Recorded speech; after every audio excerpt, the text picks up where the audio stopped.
ويجي اليوم التالي، يوم المسابقة السنوية. كابتن أحمد مدرس الPE بيشجعهم وتبدأ صافرة البداية.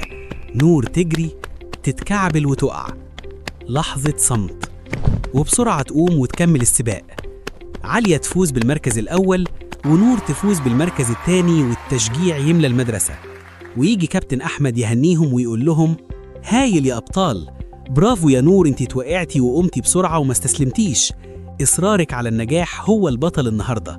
نور تبتسم بتعب، وعليا فخورة بالمركز الأول، وديما تنظر لنور بغيظ مكتوم وتقول بصوت واطي: ولا مرة حد يقول اسمي. تواسيها عليا وهي مترددة وتقول لها: مش مهم يا ديما، دي كانت مسابقة جري بس، لسه مسابقة النشاط الإنساني. ويجي آخر يوم في المسابقة ومرحلة النشاط الإنساني، وتدخل ميس أميرة الفصل وتقول لهم: كل واحد يجيب لعبة مش محتاجها ويديها لطفل محتاج. نور تخرج لعبة بسيطة نظيفة معتنى بها. تقول لها ميس أميرة بإعجاب: اختيارك جميل يا نور، واضح فيه طيبة قلبك. تبص عالية لديما وتقول لها بصوت واطي: شفتي؟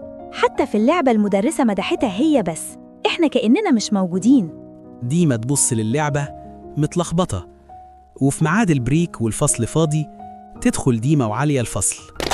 ديما تمسك اللعبة توريها لعالية، تتزحلق من إيدها، تقع، تتكسر. سكون.